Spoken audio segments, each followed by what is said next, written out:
Over the last year and a half, I've been trying to build both a woodworking business and a YouTube channel.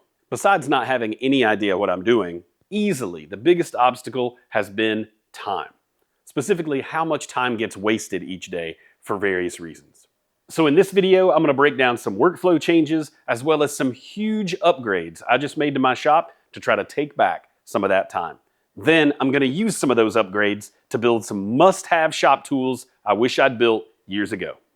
Let's get to work.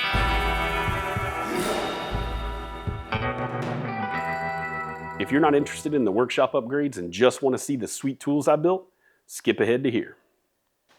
There's an old saying that goes, if it isn't tracked, it isn't managed.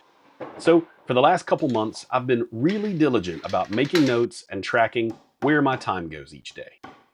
And besides the embarrassing amount of time I spend on my phone and tripping over my helpful shop assistants, a few things really stood out that I wanted to fix. I'm one of the world's worst at keeping everything. Every offcut, every screw, every piece of hardware, even those stupid little levels that come prepackaged with everything. Anything that I think might be useful down the road, I keep. After all, why shouldn't I keep it? Unfortunately, what I found looking over the projects this past year is that extra clutter has wasted so much of my time. Picking things up and moving them out of the way on the bench, looking for lost items, mostly tape measures and pencils, and just stepping over piles of offcuts as I struggle to move the ball forward on projects. So taking a day and just organizing the shop, and more importantly, throwing away things that I don't need or don't use has been hugely beneficial in cleaning up and just making the place look better and flow smoother. Now, if you watched my last workshop video, you know that I was able to clean out this side of my workbench and build these drawers that have been incredibly helpful to declutter and get really organized here on my bench. I recently sold my little small hobby CNC machine, and so I was also able to rip out that side of the bench and build some helpful cabinets to store some bigger things and some frequently used tools that I'm having to walk back and forth over to the cabinets to get over here. So instead, now they're right under the bench. I can just reach down and snag those puppies. Also, if you watched that video, you may remember that I said I like to use something called Centra on the top of my workbenches. And I don't know if they changed the recipe on that or if the plastic people sold me the wrong thing, but that last sheet was insanely soft and I ruined it way faster than normal. So I thought I would try Old Faithful, what everybody else is using, and that is Formica. So I put this sheet of Formica on the bench instead, and I'm gonna test it out. If I don't like it, worst case scenario, I just go get another sheet of Centra and slap it down on top of this. No love lost. But a cool bonus was I was able to just drill through a couple of these and use my dog hole jig from that same video to relocate all these holes. It took minutes. It was great, no problems. And because of these dog holes, I saw in a Bourbon Moth video, when he took his bench apart, there was just ages of dust underneath the dog holes in his bench that probably weighed who knows how much. So I actually built a little shelf right here so I'm not just constantly dumping dust into the cabinet, and I can just blow it out or use the dust collector to clean it out. So win-win. I may even put a little tray in there that I can slide in and out. I don't know, get super fancy. We'll see. But yeah, so far I like it and it looks super slick. I also moved the workbench to this wall that has made so much extra space. I didn't really realize having this turned against that wall was really making me have to take the long way every direction. So this has been really nice and freed up a lot of space there behind the camera. Not to mention what I'm gonna show you that direction right now. As you might imagine, the biggest bottleneck for a one-man shop is that I'm just one man in a shop. I can only be one place at a time. I can only work on one thing at a time. So, meet my first employee. This industrial grade CNC machine has allowed me to be in two places at once. While I'm assembling cabinets, it's cutting the next set of cabinets. While I'm sanding something over here, it's surfacing a slab table. It has allowed me to double the output during the same amount of time and has been really helpful so far. Not only does it increase the amount of projects I can complete in one day, but it also drastically expands my capabilities. Now, some people will say that using a CNC isn't real woodworking, and I get it. But for me, it's about time. I left a stable career to try and build my own business, and I've spent the last year and a half working harder than I ever have for less money than my first job making steak sandwiches at the mall. At this point in the business, I can't afford to hire somebody and risk not being able to pay them. So, my hope is that this investment will help me deliver faster and open up some new revenue streams to give me back some of that time. And by the end of this video, you might end up benefiting from that investment too. My first employee did come with a list of demands. First and foremost, it needs a steady stream of compressed air to both operate the tool changer and also to offset with vacuum the weight of the spindle itself. Unfortunately, my old hand-me-down air compressor couldn't do the job. Luckily, they had this compressor over at Tractor Supply and it just happened to be on sale. And I was able to run aluminum piping throughout the shop with quick connects for easy access anywhere in the workshop. If you've watched this channel, you know that I hate painting. And my old compressor also struggled to push paint through the HVLP guns. This should finally solve that and hopefully make finishing a little less painful for me. The other requirement was powerful and reliable dust collection. Now, in my Tools That Change My Life video, I mentioned what a huge difference it made to go from a shop vacuum up to a dedicated dust collector and the cyclone filter. If that was a 2x upgrade, this is a 10x upgrade. This is Laguna's 3 horsepower C-Flux 3, and I cannot state how much of a difference it was going from that 2 horsepower to this. When I turned this thing on the very first time, it just evacuated my whole dust collection system. It was like years worth of dust and debris were stuck in those pipes, and it just pulled it all out at once. This thing has already saved me hours and hours of work since I installed it. Cannot recommend highly enough. While I was working with Laguna on the dust collector, I asked them if there was any incentives of bundling a table saw with it. Luckily, they had some show pricing going on, and I was able to get a great deal, and I finally got the saw that I've wanted for many, many years now. This is the Laguna F3, and I did not know what I was missing with my old cabinet saw. For me, this upgrade was the equivalent of going from a dune buggy to a high-end luxury sports car. This thing is super slick, super smooth. I love it. I didn't know what I was missing. Something that's very important to me in the shop is flexibility. All of these larger cabinet-sized tools have some variation on 2 stationary wheels on one side and either rotating wheels on the other, or you just have to lift that side of the tool and move it around. So I end up Austin Powersing tools around the shop just to get them mobile. So to fix that, I built mobile bases out of 2x4s, rotating casters, and plywood. For the table saw, I actually built a sort of variation on the spider base by setting the table saw down in the base. And the reason I did that was to level it with the workbench so I can use my full workbench as an outfeed table.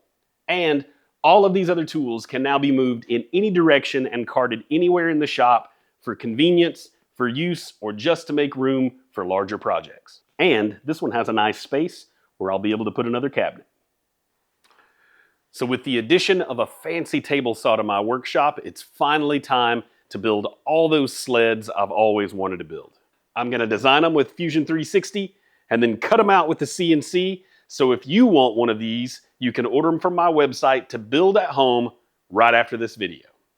First up, the classic CrossCut sled. This is the prototype you see me assembling here, but the final design has additional guides to help line everything up and make assembly even easier. You can use almost any T-track available on Amazon that's 3/4 inch wide and 3/8 inch deep. And I left a little space in the center 2 tracks to allow the hold downs to be moved to any of the 4 tracks as needed. I used CA glue to temporarily hold everything in place while I got the screws installed, and just cut the T-tracks to length using my miter saw. It's very important to pre-drill all the holes in the side of the ply to keep it from splitting and preserve those nice straight edges. I used washers to hold up the UHMW miter bars and applied CA glue and activator. Then lined up the precision cut edge with the edge of the table saw to keep everything nice and straight.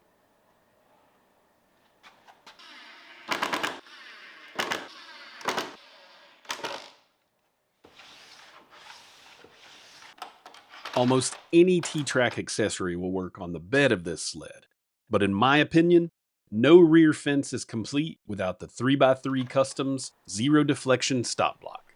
Cool. That is my CrossCut sled. Next, we're going to do this modular hold down jig. What I've done with this is created a 4.5-inch grid using a 14-degree dovetail bit. That's the same degree dovetail bit that they use for the match fit micro jig stuff, or some standard T-track stuff will go into the bottom of that and still work as well. I've also inset these screw inserts so that the table remains flat even if you're not using the handles. The handles are there for both safety and convenience as you push the sled through the blade. Now, the purpose of this jig is to be able to use either just clamps to hold down, to do repeatable cuts, slide angles, tapers, and things like that. Or you can also use these blocks to set up complex angles, whatever direction, and lock them down, and then use your clamps to make those repeatable cuts. Once the miter bar is attached to the bottom of the jig, the first thing we do is run it across the blade so that there's zero clearance up to that.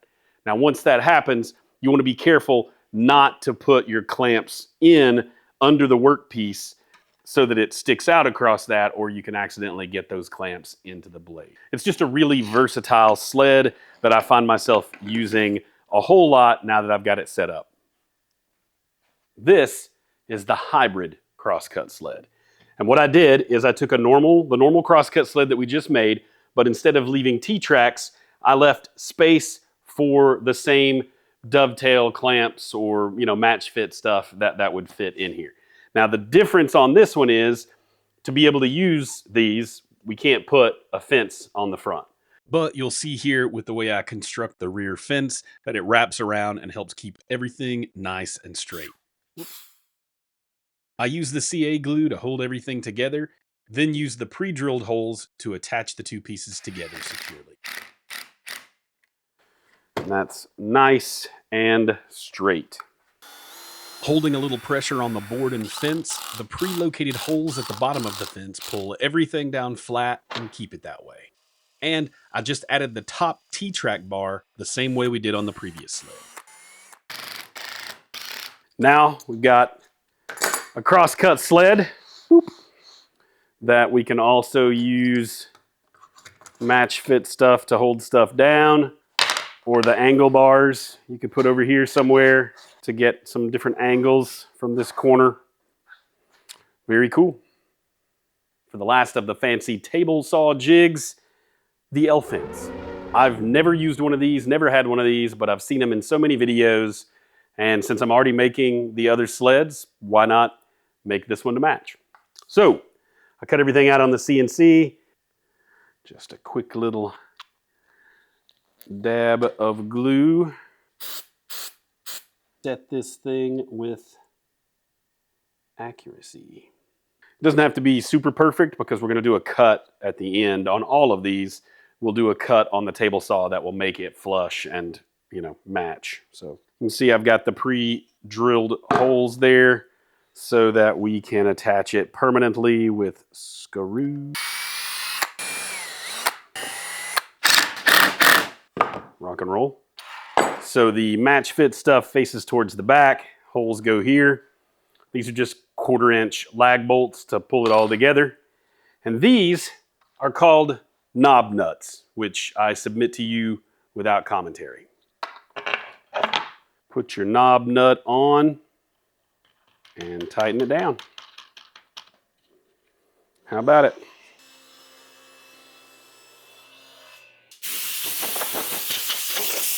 Now we can just slide that down, attach it nice and tight, lift this thing to heart's content.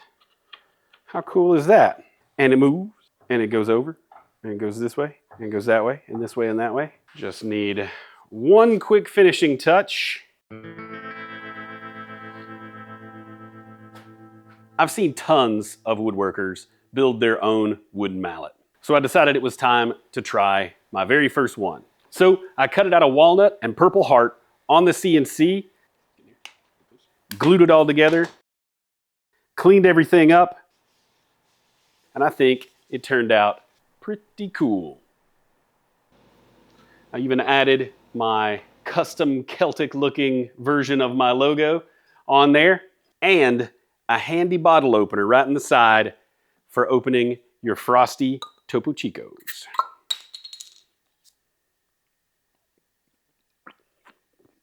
I love a good Topo Chico. If you've never made one of these either and you're interested in making your own, I've compiled several variations of handles and different wood species on the website that you can order your own kit.